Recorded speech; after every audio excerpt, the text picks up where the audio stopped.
guys, today I'm going to be reacting to a video called Mont-Saint-Michel, the French village that sits right in the ocean.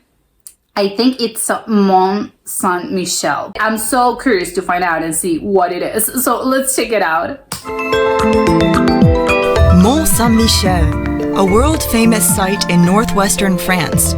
Perched on a rocky islet in the Atlantic, it's one of France's most popular tourist attractions. How'd you get there? Oh my god, okay. And for one night, this famed abbey will be the backdrop for a spectacular light show, bringing a dose of modernity to this historical monument. What?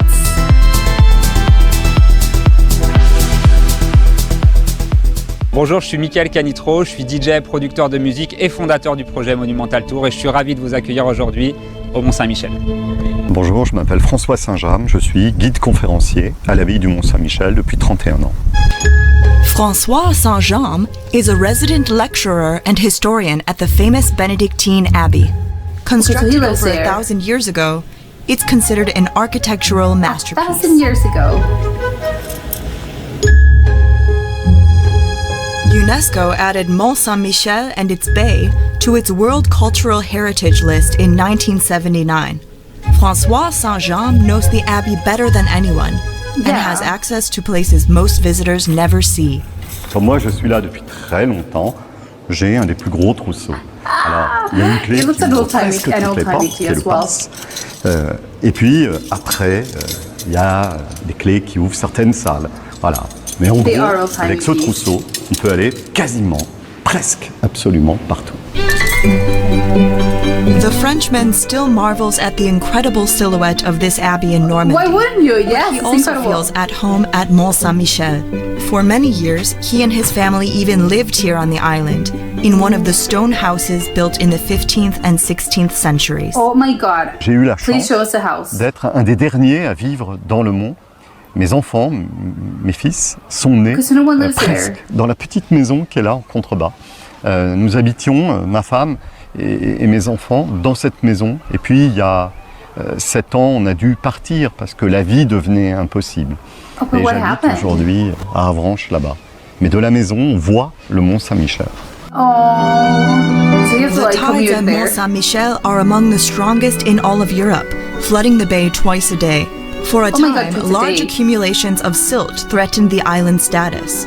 But now a new light bridge, opened in 2014, allows the public access to the islet, while letting the tide go in and out freely. What did people do before the tunnel? Le monde fascine les hommes depuis la nuit des temps. Pour l'homme du Moyen-Âge, le monde a une fin et elle est là. L'Amérique n'existe pas encore. Mais je crois que la raison qui nous touche encore aujourd'hui, quand nous visitons ce lieu, c'est qu'on redevient enfant. C'est le château fort en carton que tous les petits garçons ont eu ou ont rêvé d'avoir. Pour les filles, c'est aussi le château de la Belle au Bois dormant.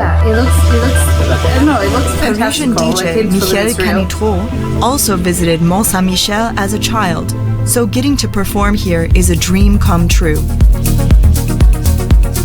How did they set up like this electrical thing there? Ah, le Mont-Saint-Michel, c'est un lieu forcément chargé d'histoire, c'est un lieu iconique, c'est un lieu avec une énergie incroyable, c'est un lieu spirituel avec bien évidemment beaucoup d'histoire, donc tout ça, ça m'inspire énormément. Et puis moi, à titre personnel, c'est un des premiers monuments, je me souviens avoir visité avec mes parents, avec mon arrière-grand-mère même ici, donc c'est un lieu vraiment symbolique, très fort, et ce soir, c'est particulier d'être là. Canitro has a passion for electronic music, as well as for French history and architecture.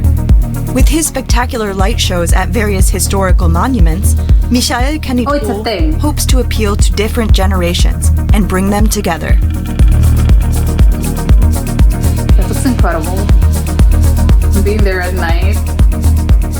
L'objectif principal du Monumental, c'est justement de inviter, on va dire, une nouvelle cible, plutôt jeune, qui suit la musique électronique, etc., à découvrir le patrimoine sous un nouvel angle, et aussi d'apprendre à le chouchouter, finalement, à le préserver. Et inversement, le projet permet aussi à des générations plus âgées ou des gens qui ne sortent pas habituellement en club pour découvrir la musique, de la découvrir grâce au patrimoine. The Parisian DJ and his team have spent 6 months preparing for this special event. Ce lieu qui est tellement complexe que ce château monté au milieu de la mer, donc il y a des contraintes techniques, il y a des contraintes artistiques aussi, parce que du coup forcément il faut qu'on adapte nous notre musique. That makes it better. Along with the Eiffel Tower and the Palace of Versailles, Mont-Saint-Michel is one of the most popular attractions in France. It was also an important place of pilgrimage in the Middle Ages.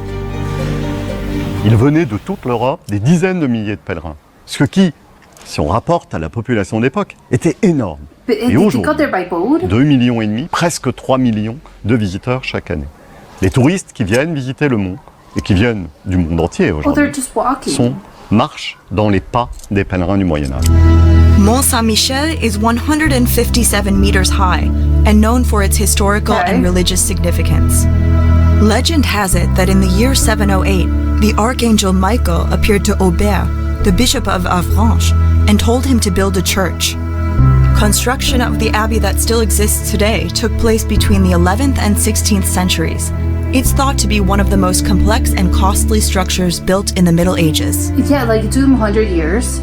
La particularité de cette église, c'est effectivement cette architecture mêlant l'art roman et l'art gothique, mais c'est surtout sa position. On est à la pointe d'un rocher. That's the best.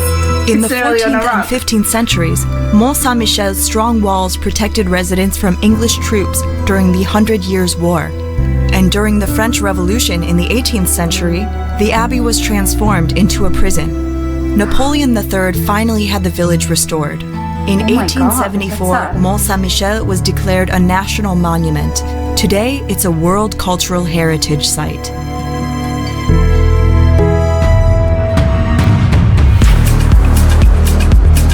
Yet throughout its eventful history, Mont-Saint-Michel has never looked like this before. On this evening, its old walls can, quite literally, be seen in a different light. Literally, yeah. L'enchaînement, enfin l'harmonie qu'il y avait avec la musique, le côté visuel, le mapping, enfin c'était vraiment fou. T'en as pensé quoi toi? Moi je suis encore sous le charme. J'ai presque les larmes aux yeux. Il y a toutes ces images de symboliques un petit peu religieuses. Il y a eu aussi des choses un peu plus cyberpunk, des choses un peu plus rétro. Il y a eu des images de l'ESA aussi, de la Terre. Je crois que c'était des captations de l'ISS. Donc voilà, tout ça mélangé avec ce patrimoine, cet endroit, le fait que ce soit chargé en histoire. Yeah, it looked like an incredible event. For his part, François Saint-Jean loves how quiet it is at Mont-Saint-Michel. He doesn't need any added entertainment. He experiences magical moments here most every day. On a un spectacle sublime qui a lieu tous les soirs. C'est tout simplement le coucher de soleil. Et c'est un des lieux les plus merveilleux pour voir un coucher de soleil. Mais effectivement, le monde a attiré des artistes au Moyen-Âge qui venaient travailler. Yeah. Et puis, il est encore et toujours dans l'actualité. C'est un lieu qui fait rêver. For one night, Michael Cantreau and his team light up the monument with their spectacular show. Yet the next day, everything's back to normal. Mont-Saint-Michel looks as stunning as ever, and François Saint-Jean can enjoy his workplace with a view like no other. It is like the quiet again.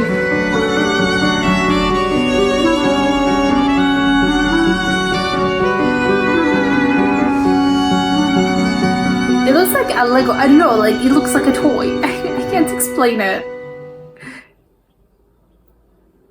Yeah, like this was incredible. I want to go there. Like I want to go there right now. Not even, well, obviously not the actual like event, the whole DJ thing, because that was like a one night only thing. But I would have loved to go to one like that event. I think it was only just for one night. But it's incredible. I love how he said how he explained it. Like it's all a mix between like the old and the new, and it's a way I think to like bridge that gap between like older generations and newer generations, because it makes the newer generations that probably are not that aware of like the history of this historical monument of like, hey, you know, we have like this incredible place, and obviously because you're listening to like electronic music, it's something that you like, and you're going to listen to this here, and it's going to create memories, and it's going to show you like this incredible place, and obviously it's going to make you, in the future, it's going to make you want to like, hey, you know, let's preserve this incredible place.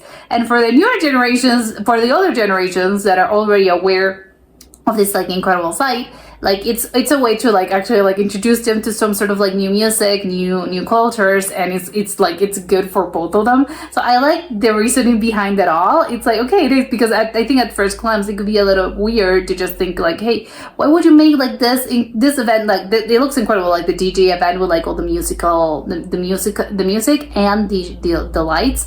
It looks like it kind of like, again, like weird. Why would you do that? Why would you do like that sort of event in this sort of like historical abbey? But it's like, no, once you explain it like that, actually makes all the sense in the world. And it's like, yes, you know what, that's actually a great idea. But as for the abbey itself, I think it's incredible. I would love to know more about like how they actually like built this, if they're, because I'm guessing they kind of have an idea, obviously, or maybe they know already, like they, you know, it's well documented. But I don't really know, because it's so old. It took them like how many hours? Well, not hours. How many years it took them? Because I think it was like maybe around 100, but if I understood correctly. And also like how many people actually like built this were there, because they started like as a religious thing, because they were like, hey, we did, like the history says, like an angel, something like that, I don't know, came and told them like build this abbey. So it started as a religious thing, but do the actual like monks, priests, I don't know what kind of order was there, and they were like, hey, we have to build this. Like do they actually like build it themselves, or did just as like the people in the village, just people that live there, actually like build this? I don't know. I would love to know like the history behind it all, and also how it's actually like preserved this in this day and age, because I would think, again, they do mention like the tides, and it's like, yes, the tides are like very strong, and that's why they build like this whole like bridge to make it like a little bit more accessible for people to visit. But I do like, before I also saw people walking, so maybe like if the tides are low, like you don't even need to use the bridge, maybe to just like walk, or that now these days no one walks, you just have to like use the bridge.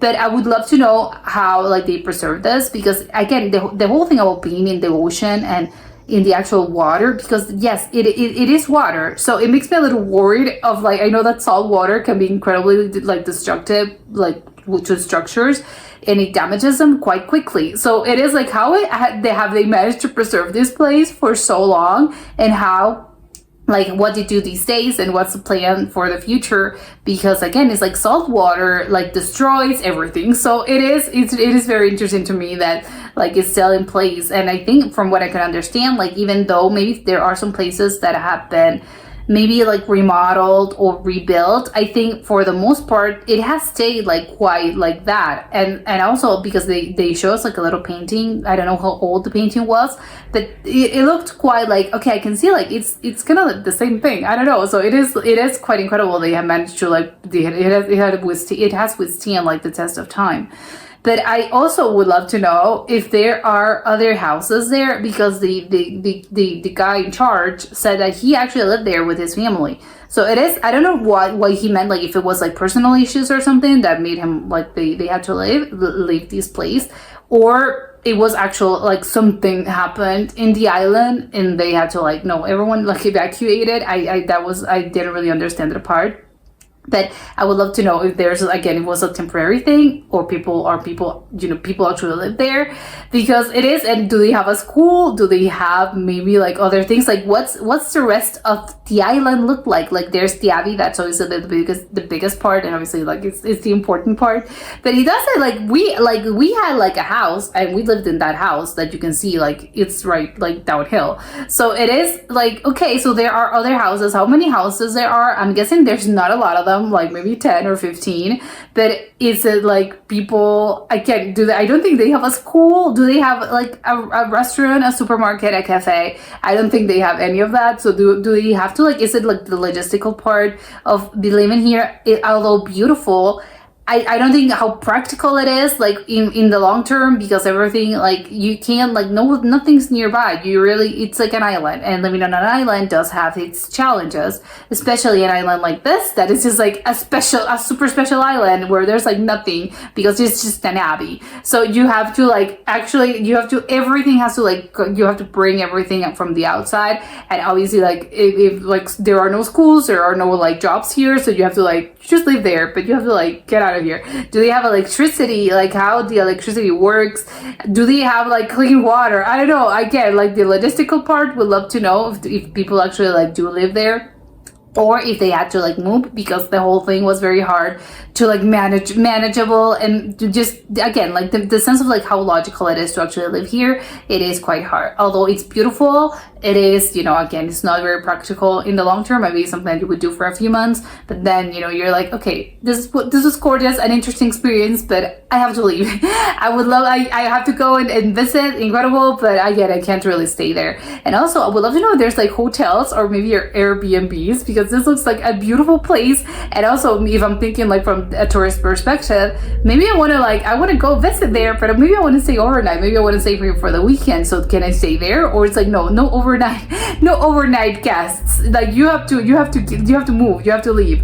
I would love to know that as well, because like he does, and they showed us like the sunset. It's so incredibly stunning that it's okay with the sunset and the sunrise. I would love to experience like both things like in this place. So I would be, if there's an hotel here, like I would definitely be one that like, okay, I'm staying overnight, because it looks like such a beautiful place to visit. That is not, it doesn't really surprise me that it's like one of the most visited places in France, for tourists, because it's like, yes, I can definitely see why. It's actually surprising to me that it's not, well, it maybe it's just me, because it's like, yeah, well, again, if it's like so well known that it's just like it gets a lot of tourists, then it's like, okay, well, maybe it's just me that I hadn't heard of this before. So I'm the out there here, and I love that I rectified that, because I love learning about this, because it's incredible, and now I definitely want to go there. But that was it for today, and I'll see you soon. Bye.